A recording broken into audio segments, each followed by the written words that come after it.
Welcome to the wonderful world of wine. We are your hosts, Mark Lindsay and Kim Simone. You can find us on Facebook at The Wonderful World of Wine.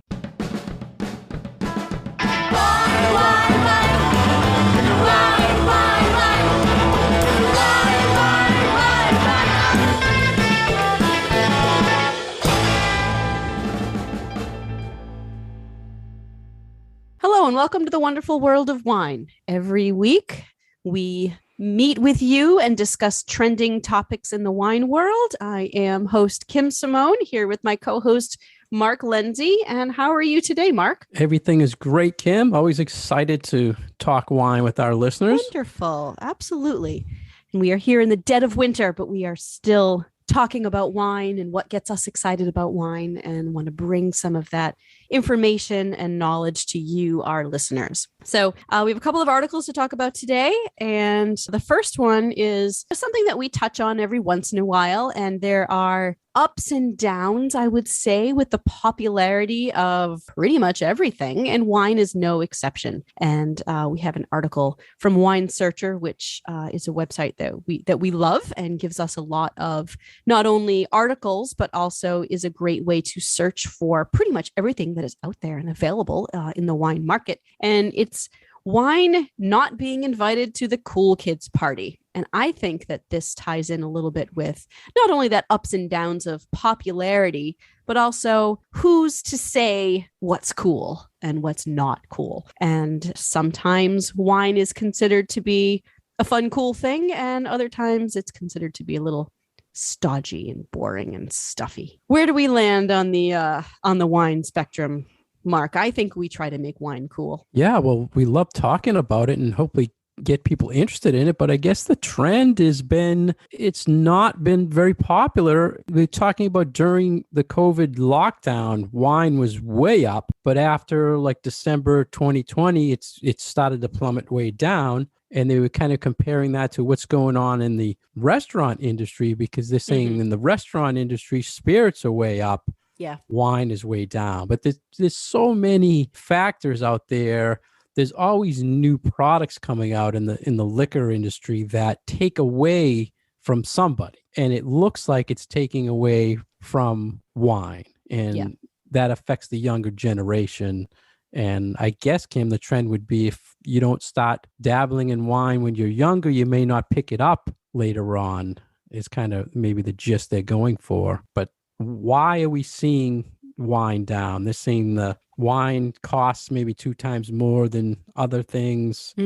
Most drinkers taking part in other beverages. The seltzer movement was very huge again this year, and like only 15% of the population, they're saying, are wine consumers. So that's very low. And I think a lot of it is we're focusing on a surprisingly small percentage of the population that's out there, that only of Americans actually consume any alcoholic beverages at all. And only a tiny percentage of that are daily wine drinkers or weekly wine drinkers, people who consider themselves to be regular wine drinkers. So I think that a lot of it is that we are focusing on a fairly small number of people if you look at the entire population of the country. But also, it's been such a wacky couple of years. And when you're focusing on those restaurant stats, we are in uncharted territory when it comes to restaurant dining, what is going on in restaurants, who's working in restaurants, who's going to restaurants just trying to keep themselves afloat. So I think part of it is that with the pandemic and with people going out and wanting to have an experience going out to eat, that I think that a lot of consumers feel like they get more bang for their buck if they get cocktails when they go out. And I would say that mixology and interesting cocktail preparation and ingredients has been really big for the last few years. And I think if people want to go out and have a special time, getting a cocktail seems more special sometimes than ordering a bottle of wine, because it's easy for you to go to your local liquor store and get a special bottle of wine, but it might not be as easy for you to go home and make that really cool cocktail that you had at a restaurant. So I'm wondering if some of this is that experience for people, that they're less likely to be ordering wine at a restaurant because they are trying to do something different and something a little bit more special before their meal. That's a good point. A lot lately too is not helping this, is that there's been issues with shipping things overseas. There's been a lot less products being found on the shelves, so that's not helping people to get into drinking wine. Yeah. But we always, I mean, since time immemorial, I mean, there's always this hand wringing by people in the wine industry that younger people aren't drinking wine. It's like, this is happening now. It happened in the 90s. It happened in the 70s. It happened in the 60s. You know, this is not a new thing. This is normal, honestly.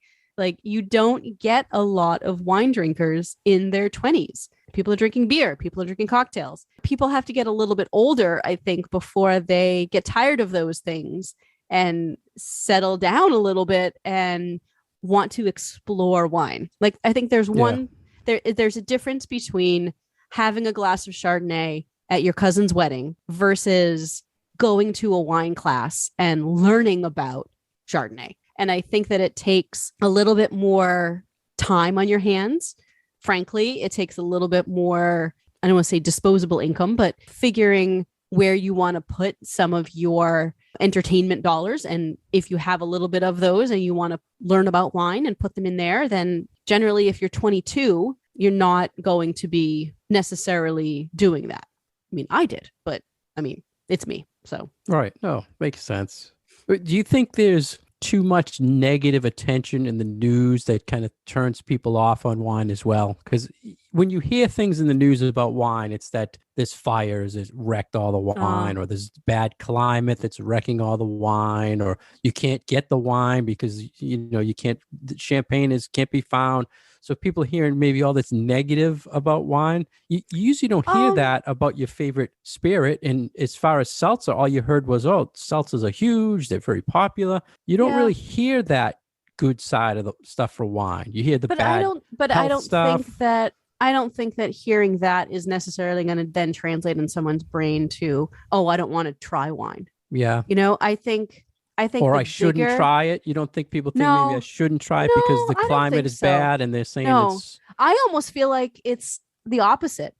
Like, it's a FOMO, a fear of missing out. It's like, oh, well, now if you see that wine, maybe you should try it because it might not be available in the future because of these fires. I think more what people might be seeing in the news is more related to, like the health conscious idea of drinking less alcohol or having fewer carbs or sugar or whatever in your diet. I think it's less about wine specific and more about alcohol in general, which doesn't seem to have stopped people from drinking hard ciders and other things. So, or hard seltzers. I wanted to talk to you about something they mentioned in the article so our listeners can understand this as well, Kim, was they talked about depletion versus sales. So a lot of times they base how things are moving in the liquor industry of how they're being sold. But there's two ways of looking at this. Depletion is when a restaurant or a store orders the wine from somebody to stock it. And then the sale would be when a customer buys it. So just because a lot of stores or restaurants are buying a lot of wine doesn't mean it's really selling to the general public. And you, having worked in wine sales, for, say, a distributor, all they care about is it's not in their warehouse. But if it's sitting in my store, I know, what's happening as far as sales. And that's the key. So do you think when they're saying wine's missing out on this cool kids party, they have to be seeing huge amounts of depletion going out of the wineries? So you think they're looking at it on the other end, and how would they even know that? Because I think they base everything on the people I'm buying from. Right. And I can only imagine that during COVID periods, you have more depletions from retailers and less depletions from restaurants.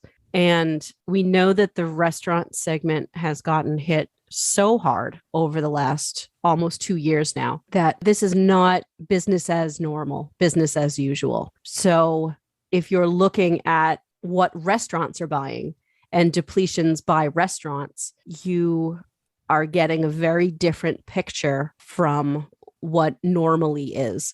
So I think it's very difficult to be looking at those numbers and saying, oh, wine sales are down. It's like, well, of course, wine sales are down. Half the restaurants in the country have closed, or they don't have the staff to sell the wine and to make those recommendations. So therefore, they're not selling as much wine in the restaurant. So I think that that is a big part of what is going on here. And a lot of sales have been down over the past 2 years because you just can't get the product. Right. So it's down because it's not out there to sell. So I think there are a lot of factors. And I know that it's people's livelihood, it's people's business. Winemakers are going to continue to make wine, and then therefore they need to continue to sell the wine. But I feel like in 5 years, we're going to come out of, hopefully, all right, I'm going to rephrase. We will come out of this situation that we are in right now. And in 5 or 10 years time, when we look back at this period that we are currently in, hopefully we will see that it is a blip and that people made do as best they could, and that we probably shouldn't be overreacting to the crazy numbers that we're seeing right now, because this is a point in history that is very unusual and that is not business as usual, and that will hopefully be righted once we come out the other side of this thing and life can go back to some semblance of normal. So the Wine Searcher article mentioned the 20 to 30-year-olds are not drinking wine right now. So in that 5 to 10 year thing you're looking at, Kim, do you think the 25, 30, 35, 40-year-olds now are going to start? See, I don't think that 20 to 25-year-olds generally drink wine in any decade. So you honestly. don't think there's nothing that the wine industry could do to bring these people back? No marketing. Maybe they could, but I am not a marketing savvy person. So I don't know what. Yeah. We've never, no one has ever been able to get, newly 21 turned people in the US to immediately become fine wine drinkers. No. I feel like we're just fighting against I don't want to say human nature, but I guess what I wanted to go with, there's a big thing now with these social media influencers, and it seems a high amount of them are pushing wine. To me, as an older wine consumer, a lot older wine consumer, I don't see any value to the wine world if I'm on someone's Instagram page and they're just holding a bottle of wine and high heels like that. Doesn't draw me to the product. Right. To drink wine. So I don't know what the whole focus. I don't know if the big companies are going to these people to promote it and think people are going to drink the wine based on that. There's no story behind. There's nothing really behind it. Yeah. Why should I drink it? I agree. Does that make sense? I agree. I think part of it is as we spoke about in the going. So remember last week we spoke about the romance of wine.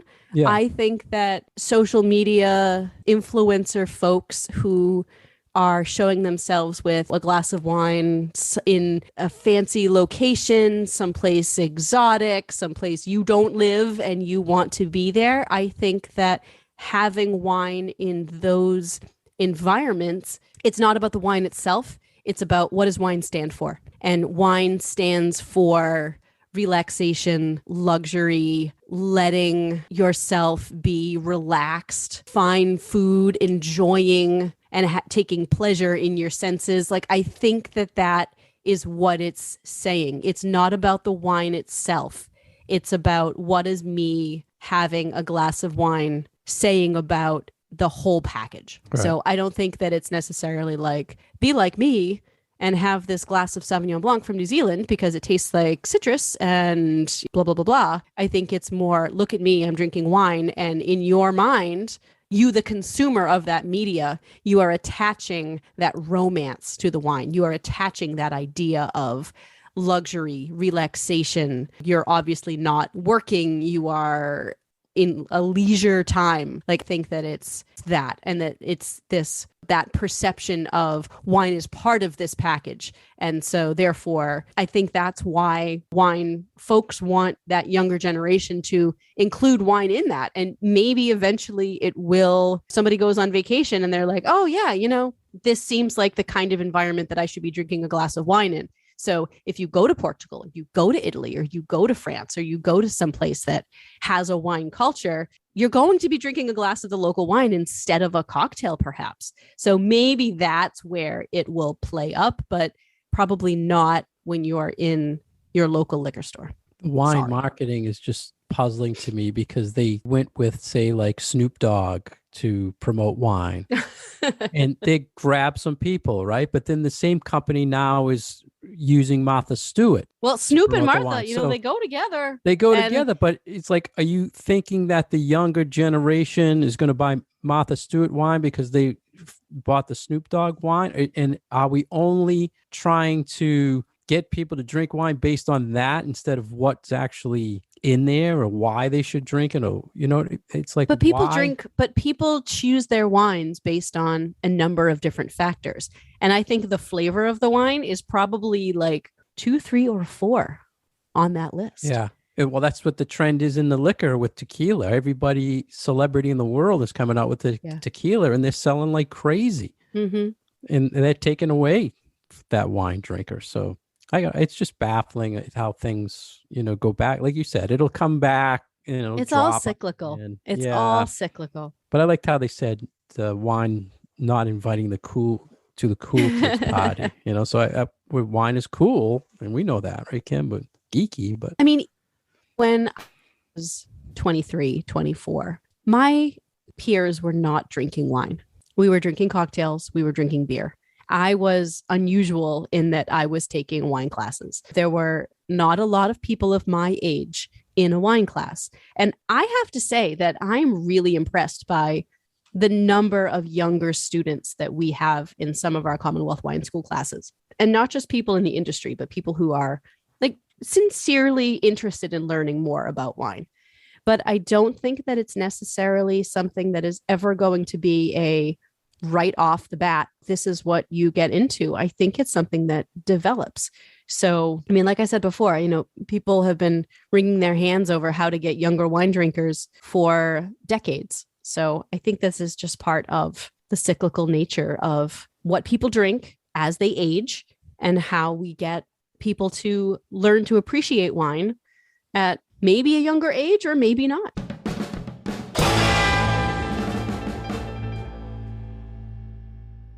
You're listening to The Wonderful World of Wine, and we are your hosts, Mark Lanzi and Kim Simone, exploring all things wine with you. We're here every week on Franklin Radio, WFPR 102.9 FM. You can find us on Facebook at The Wonderful World of Wine. We love any questions or comments. For more information about Kim, please go to her website, commonwealthwineschool.com. You can find myself at franklinliquors.com. Next, we want to talk about an article that is in a pretty new website that we found called PixWine, PIXWine.com. And they put a lot of nice information out there, Kim, about wine. And this one I really like because they were saying, why do people fall in love with one particular wine? What is the psychology behind supporting just one wine or one brand and not wanting to ever change? Mm-hmm. I thought it was interesting. I love the take on, let's look at the psychology behind people's buying choices. And what's interesting about applying this to wine is that I had always heard this same, not tactic, but that this same psychological element was a little bit more predominant in spirits drinkers.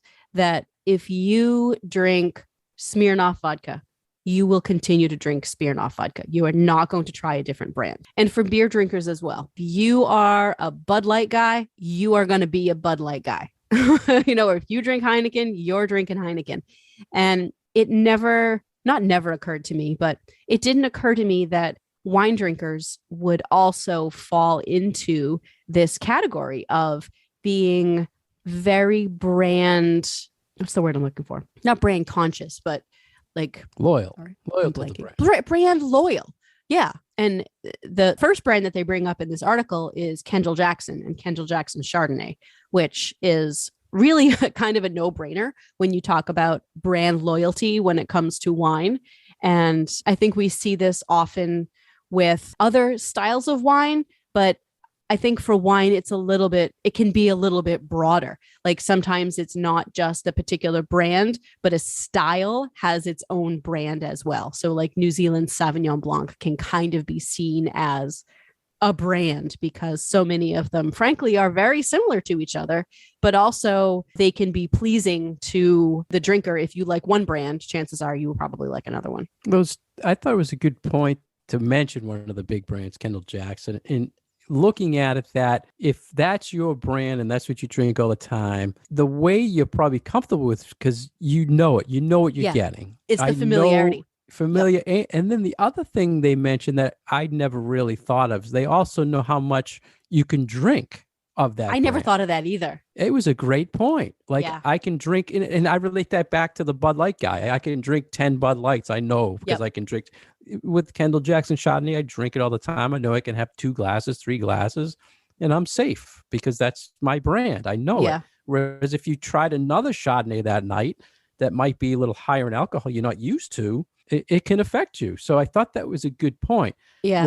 You would think that I would have thought of this because there have been times where if I'm used to drinking a wine that's like 12% and I have one and I have, maybe 2 glasses of something that's like 16%, I am hurting, so sometimes it can sneak up on you and that makes sense. It's like, well, if the alcohol content of this particular wine is always the same, you know how it's going to make you feel and how your body is going to react to it. But the thing that bugs me is being as a wine buyer, wine educator, wine drinker, I don't understand why people just stay with that brand no matter what. Like they're in a store, they have a chance to do something else, pick something else. They have no interest in changing the brand. So that whole, the psychology why they were looking into it. I'm sure marketing companies look into that as well. I mean, they just know what they're going to get and they stick to it. They know the benefit of sticking to it. And they mentioned something about exposure effect. The more you're exposed to something, the more you like it.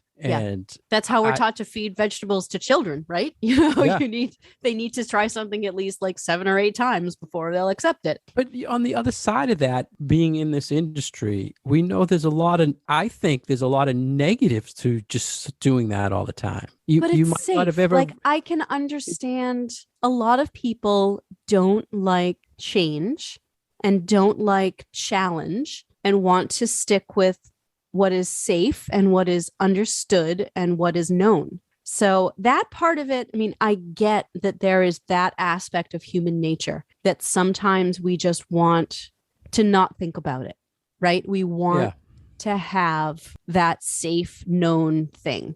And I feel like that's one of the reasons why fast food franchises are so successful. A Big Mac anywhere is always going to be a Big Mac. You always know what you're going to get. As opposed to if you stop at a diner and you order something, you don't necessarily know what you're going to get. And different people have different thresholds for that sort of, call it experimentation, call it risk. I think there is a lot of risk with trying new foods and drinks for a lot of people. For a lot of people, it's very scary to try something new when it comes to what you're eating and drinking. So on that side of it, I kind of get. On the wine professional side, I don't get because I'm going to try whatever is put in front of me. But I get that psychological side of it. It's funny, too, when over the years, when some of these brands is sold out or changed hands, the people still stuck with them because they know the brand, but they don't know the story of what the heck is going on with it now, or it's not even owned by the same people or made by the same people. And I see very few people ever switching even at that point, even when I give them the little background of the product. Because I think at the end of the day, it doesn't come down to taste a lot of the time with wine. And I remember this happened with a brand of wine that I used to drink a lot of, and it changed hands. And I could tell that it was no longer of the quality that I expected and that I wanted to spend my money on. But I'm also really sensitive to that because I drink wine every day and I taste, and I do this for a living. And did you tell by taste or by change of the label? Something, No, some I could tell by information taste. just It by was taste. it was a taste thing. Okay. But I don't think that, I mean, the big picture of the wine was the same. It was just some of the subtle nuances and complexity weren't there anymore. So I don't think that people would necessarily be able to tell if you are a casual wine drinker and maybe you buy a bottle of this every, maybe one a month or once every couple of weeks. I don't know that you'd be able to tell.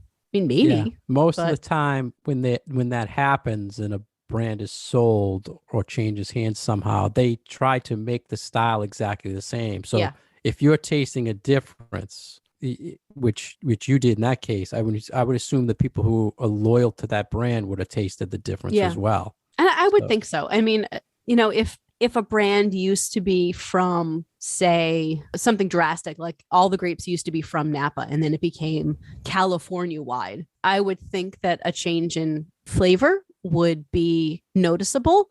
But I think that there's also something with the psychology, yes, of just brand loyalty in general, and not just wine, but other consumer products too. Like maybe you're used to buying the same brand of, I don't know, kitchen sponges and they change materials. Like, do you necessarily notice?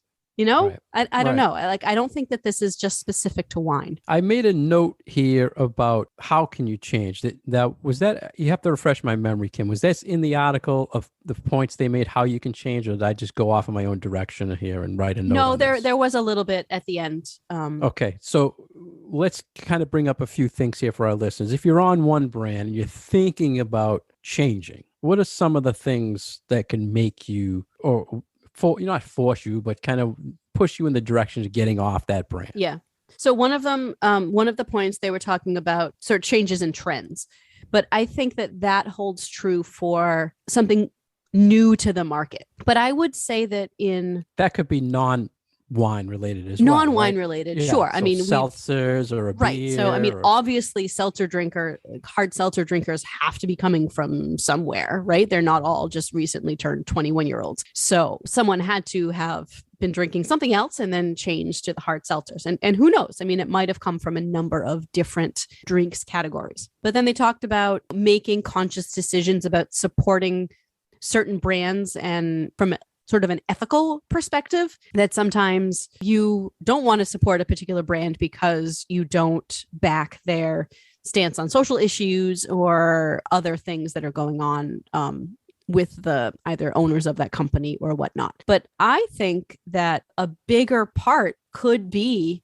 that if people just get out of the mindset of needing that safe space of always going to their particular brand. But I think that is hard to get out of. And that sometimes getting people to try new wines, even if that wine is a free sample in your store, can be very, very difficult.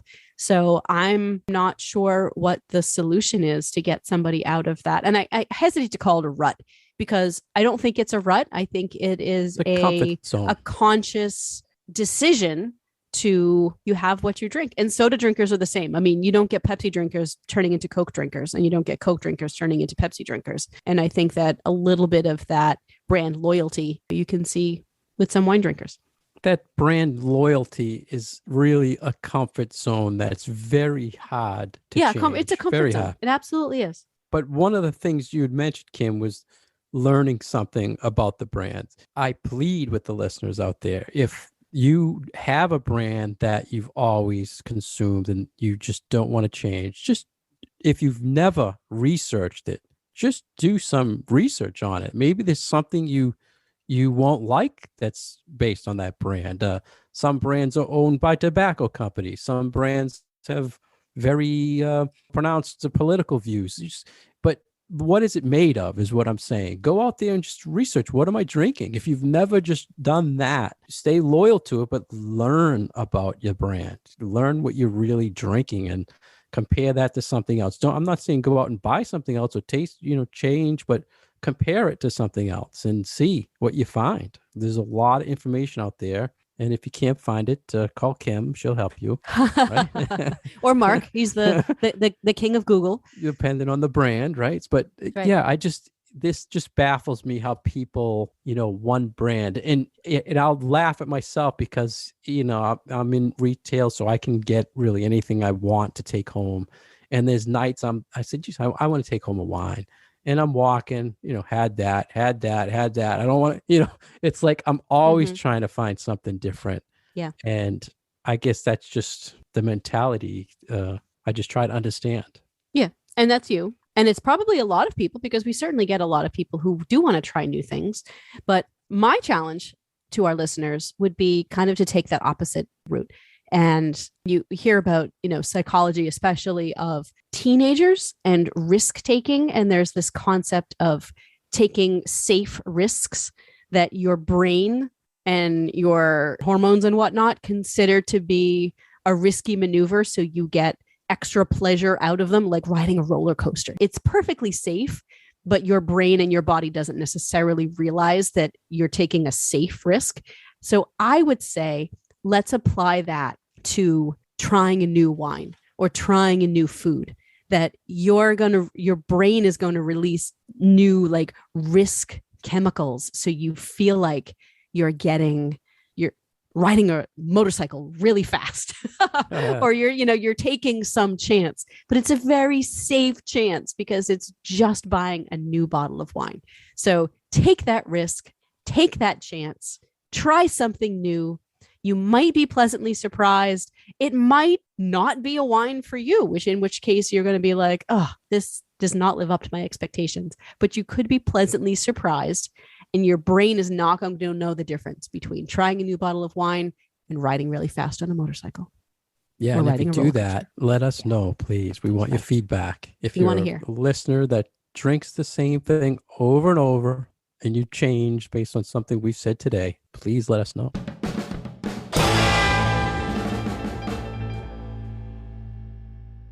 Thank you for listening to us today on The Wonderful World of Wine. We have been your hosts, Mark Lindsay and Kim Simone. You can find past episodes on SoundCloud or iTunes. As always, you can find us on Facebook at The Wonderful World of Wine.